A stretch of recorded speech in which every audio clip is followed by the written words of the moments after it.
شروع اللہ کا نام لے کر جو بڑا مہربان نہایت رحم والا ہے۔ طاسین، یہ قرآن یعنی کتاب روشن کی آیتیں ہیں، مومنوں کے لیے ہدایت اور بشارت ہے، وہ جو نماز پڑھتے اور زکوٰۃ دیتی ہیں اور وہ آخرت کا بھی یقین رکھتے ہیں۔ جو لوگ آخرت پر ایمان نہیں رکھتے، ہم نے ان کے اعمال ان کے لیے آراستہ کر دیے ہیں تو وہ بھٹکتے پھر رہے ہیں۔ یہی لوگ ہیں جن کے لیے برا عذاب ہے اور وہ آخرت میں بھی بہت نقصان اٹھانے والے ہیں۔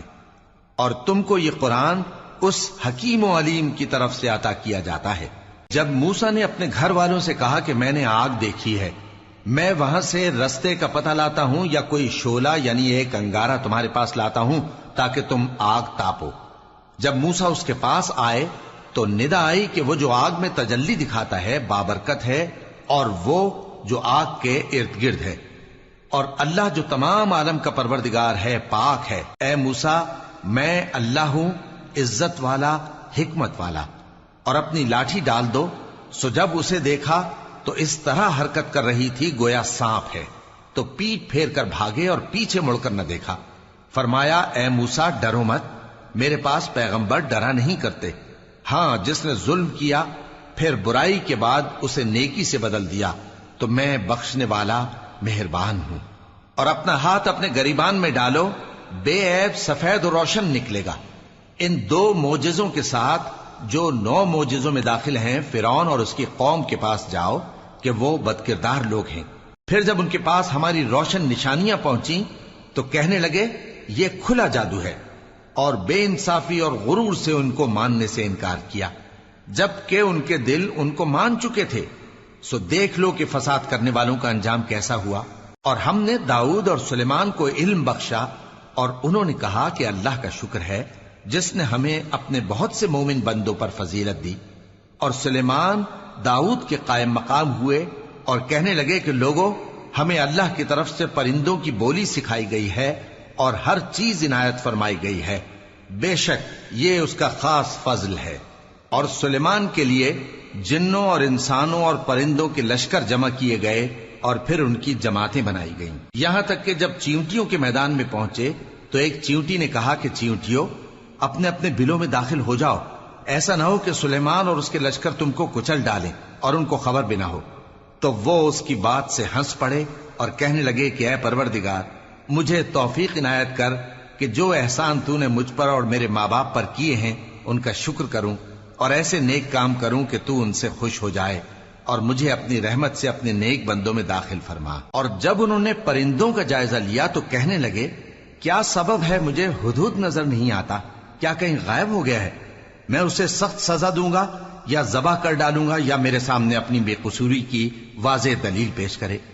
ابھی تھوڑی دیر ہوئی تھی کہ ہدہد آ موجود ہوا اور کہنے لگا کہ مجھے ایک ایسی چیز معلوم ہوئی ہے جس کی آپ کو خبر نہیں، اور میں آپ کے پاس ملک سبا سے ایک یقینی خبر لے کر آیا ہوں۔ میں نے ایک عورت دیکھی کہ ان لوگوں پر حکومت کرتی ہے اور ہر چیز اسے میسر ہے، اور اس کا ایک شاندار تخت ہے۔ میں نے دیکھا کہ وہ اور اس کی قوم اللہ کو چھوڑ کر آفتاب کو سجدہ کرتے ہیں، اور شیطان نے ان کے اعمال انہیں آراستہ کر دکھائے ہیں اور ان کو رستے سے روک رکھا ہے، پس وہ رستے پر نہیں آتے، اور نہیں سمجھتے ہیں کہ اللہ کو جو آسمانوں اور زمین میں چھپی چیزوں کو ظاہر کر دیتا اور تمہارے پوشیدہ اور ظاہر اعمال کو جانتا ہے، کیوں سجدہ نہ کریں؟ اللہ کے سوا کوئی عبادت کے لائق نہیں، وہی عرش عظیم کا مالک ہے۔ سلیمان نے کہا اچھا، ہم دیکھیں گے تو نے سچ کہا ہے یا تو جھوٹا ہے۔ یہ میرا خط لے جا اور اسے ان کی طرف ڈال دے، پھر ان کے پاس سے ہٹ جانا اور دیکھنا کہ وہ کیا جواب دیتی ہیں۔ ملکہ نے کہا کہ دربار والو، مجھ تک ایک نامہ گرامی پہنچایا گیا ہے، وہ سلیمان کی طرف سے ہے، اور مضمون یہ ہے کہ شروع اللہ کا نام لے کر جو بڑا مہربان نہایت رحم والا ہے، بعد اس کے یہ کہ مجھ سے سرکشی نہ کرو اور مطیع و فرما بردار ہو کر میرے پاس چلے آؤ۔ خط سنا کر کہنے لگی کہ اے اہل دربار، میرے اس معاملے میں مجھے مشورہ دو، جب تک کہ تم حاضر نہ ہو اور صلاح نہ دو میں کسی کام کا فیصلہ نہیں کیا کرتی۔ وہ بولے کہ ہم بڑے زوراور اور سخت جنگجو ہیں، اور حکم آپ کے اختیار میں ہے، تو جو حکم دیجیے گا اس کے انجام پر نظر کر لیجئے گا۔ اس نے کہا کہ بادشاہ جب کسی شہر میں داخل ہوتے ہیں تو اس کو تباہ کر دیتے ہیں اور وہاں کے عزت والوں کو ذلیل کر دیا کرتے ہیں، اور اسی طرح یہ بھی کریں گے۔ اور میں ان کی طرف کچھ تحفہ بھیجتی ہوں اور دیکھتی ہوں کہ قاصد کیا جواب لاتے ہیں۔ پس جب قاصد سلیمان کے پاس پہنچا تو سلیمان نے کہا، کیا تم مجھے مال سے مدد دینا چاہتے ہو؟ سو جو کچھ اللہ نے مجھے عطا فرمایا ہے وہ اس سے کہیں بہتر ہے جو تمہیں دیا ہے۔ حقیقت یہ ہے کہ اپنے تحفے سے تم ہی خوش ہوتے ہوگے۔ ان کے پاس واپس جاؤ، اب ہم ان پر ایسے لشکر لے کر حملہ کریں گے جن کے مقابلے کی ان میں طاقت نہ ہوگی، اور ان کو وہاں سے بے عزت کر کے نکال دیں گے اور وہ ذلیل ہوں گے۔ سلیمان نے کہا کہ اے دربار والو، کوئی تم میں ایسا ہے کہ قبل اس کے کہ وہ لوگ فرما بردار ہو کر ہمارے پاس آئیں، ملکہ کا تخت میرے پاس لے آئے؟ جنات میں سے ایک قوی ہیکل جن نے کہا کہ قبل اس کے کہ آپ اپنی جگہ سے اٹھیں میں اس کو آپ کے پاس لا حاضر کرتا ہوں، اور مجھے اس پر قدرت بھی حاصل ہے اور امانت دار بھی ہوں۔ ایک شخص جس کو کتاب الہی کا علم تھا کہنے لگا کہ میں آپ کی آنکھ کے جھپکنے سے پہلے پہلے اسے آپ کے پاس حاضر کیے دیتا ہوں۔ جب سلیمان نے تخت کو اپنے پاس رکھا ہوا دیکھا تو کہا کہ یہ میرے پروردگار کا فضل ہے تاکہ مجھے آزمائے کہ میں شکر کرتا ہوں یا کفران نعمت کرتا ہوں، اور جو شکر کرتا ہے تو اپنے ہی فائدے کے لیے شکر کرتا ہے، اور جو ناشکری کرتا ہے تو میرا پروردگار بے نیاز ہے، کرم کرنے والا ہے۔ سلیمان نے کہا کہ ملکہ کے امتحان عقل کے لیے اس کے تخت کی صورت بدل دو، دیکھیں کہ وہ سوج رکھتی ہے یا ان لوگوں میں سے ہے جو سوج نہیں رکھتے۔ پھر جب وہ آ پہنچی تو پوچھا گیا کہ کیا آپ کا تخت بھی اسی طرح کا ہے؟ اس نے کہا کہ یہ تو گویا ہو بہو وہی ہے، اور ہم کو اس سے پہلے ہی سلیمان کی عظمت و شان کا علم ہو گیا تھا، اور ہم فرما بردار ہیں۔ اور وہ جو اللہ کے سوا دوسروں کی پرستش کرتی تھی، سلیمان نے اس کو اس سے منع کیا کہ وہ کافروں میں سے تھی۔ اس کے بعد اس سے کہا گیا کہ محل میں چلیے۔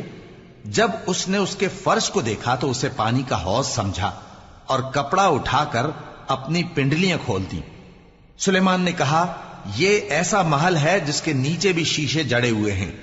وہ بول اٹھی کہ پروردگار، میں اپنے آپ پر ظلم کرتی رہی تھی، اور اب میں سلیمان کے ساتھ اللہ رب العالمین پر ایمان لاتی ہوں۔ اور ہم نے سمود کی طرف ان کے بھائی صالح کو بھیجا کہ اللہ کی عبادت کرو، تو وہ دو فریق ہو کر آپس میں جھگڑنے لگے۔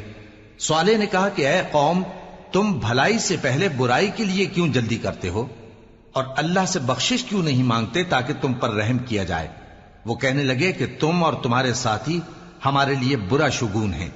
صالح نے کہا کہ تمہاری بدشگونی اللہ کے پاس ہے، بلکہ تم ایسے لوگ ہو جن کی آزمائش کی جاتی ہے۔ اور شہر میں 9 شخص تھے جو ملک میں فساد کیا کرتے تھے اور اصلاح سے کام نہیں لیتے تھے۔ کہنے لگے کہ اللہ کی قسم کھاؤ کہ ہم رات کو اس پر اور اس کے گھر والوں پر شبخون ماریں گے، پھر اس کے وارثوں سے کہہ دیں گے کہ ہم تو اس کے گھر والوں کے موقع ہلاکت پر تھے ہی نہیں، اور ہم سچ کہتے ہیں۔ اور وہ ایک چال چلے، اور ہم نے بھی ایک تدبیر کی، اور ان کو کچھ خبر نہ ہوئی۔ تو دیکھ لو کہ ان کی چال کا انجام کیسا ہوا۔ ہم نے ان کو اور ان کی قوم سب کو ہلاک کر ڈالا۔ اب ان کے یہ گھر ان کے ظلم کے سبب تلپٹ پڑے ہیں۔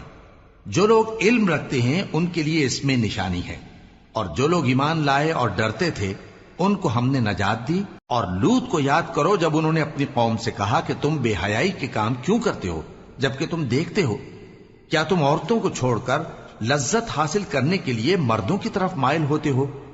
حقیقت یہ ہے کہ تم احمق لوگ ہو۔ تو ان کی قوم کے لوگ بولے تو یہ بولے، اور اس کے سوا ان کا کچھ جواب نہ تھا کہ لوط کے گھر والوں کو اپنے شہر سے نکال دو، یہ لوگ پاک بننا چاہتے ہیں۔ تو ہم نے ان کو اور ان کے گھر والوں کو نجات دی، مگر ان کی بیوی کہ اس کی نسبت ہم نے مقرر کر رکھا تھا کہ وہ پیچھے رہنے والوں میں ہوگی۔ اور ہم نے ان پر مے برسایا، سو جو مے ان لوگوں پر برسا جن کو متنبع کر دیا گیا تھا برا تھا۔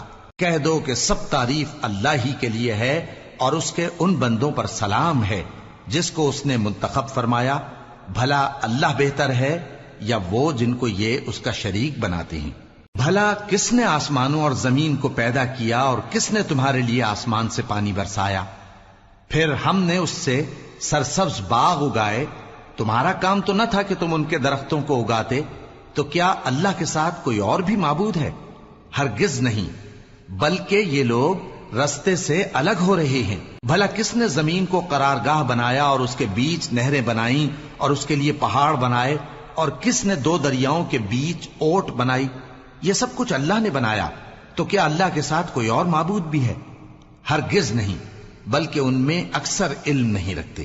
بھلا کون بے قرار کی التجا قبول کرتا ہے جب وہ اس سے دعا کرتا ہے، اور کون اس کی تکلیف کو دور کرتا ہے، اور کون تم کو زمین میں اگلوں کا جانشین بناتا ہے؟ یہ سب کچھ اللہ کرتا ہے، تو کیا اللہ کے ساتھ کوئی اور معبود بھی ہے؟ ہرگز نہیں، مگر تم بہت کم غور کرتے ہو۔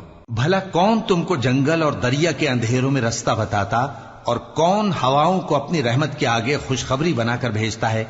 یہ سب کچھ اللہ کرتا ہے، تو کیا اللہ کے ساتھ کوئی اور معبود بھی ہے؟ ہرگز نہیں۔ یہ لوگ جو شرک کرتے ہیں، اللہ کی شان اس سے بلند ہے۔ بھلا کون خلقت کو پہلی بار پیدا کرتا پھر اس کو دوبارہ پیدا کرے گا؟ اور کون تم کو آسمان اور زمین سے رزق دیتا ہے؟ یہ سب کچھ اللہ کرتا ہے، تو کیا اللہ کے ساتھ کوئی اور معبود بھی ہے؟ ہرگز نہیں۔ کہہ دو کہ مشرکو، اگر تم سچے ہو تو دلیل پیش کرو۔ کہہ دو کہ جو لوگ آسمانوں اور زمین میں ہیں اللہ کے سوا غیب کی باتیں نہیں جانتے، اور نہ یہ جانتے ہیں کہ کب زندہ کر کے اٹھائے جائیں گے، بلکہ آخرت کے بارے میں ان کا علم ختم ہو چکا ہے، بلکہ یہ اس کی طرف سے شک میں ہیں، بلکہ یہ اس سے اندھے ہو رہے ہیں۔ اور جو لوگ کافر ہیں کہتے ہیں کہ جب ہم اور ہمارے باپ دادا مٹی ہو جائیں گے تو کیا ہم پھر قبروں سے نکالے جائیں گے؟ یہ وعدہ ہم سے اور ہمارے باپ دادا سے پہلے سے ہوتا چلا آیا ہے، کہاں کا اٹھنا اور کیسی قیامت؟ یہ تو صرف پہلے لوگوں کی کہانیاں ہیں۔ کہہ دو کہ ملک میں چلو پھرو، پھر دیکھو کہ گناہگاروں کا انجام کیا ہوا ہے، اور ان کے حال پر غم نہ کرنا، اور نہ ان چالوں سے جو یہ کر رہے ہیں تنگ دل ہونا۔ اور کہتے ہیں کہ اگر تم سچے ہو تو یہ وعدہ کب پورا ہوگا؟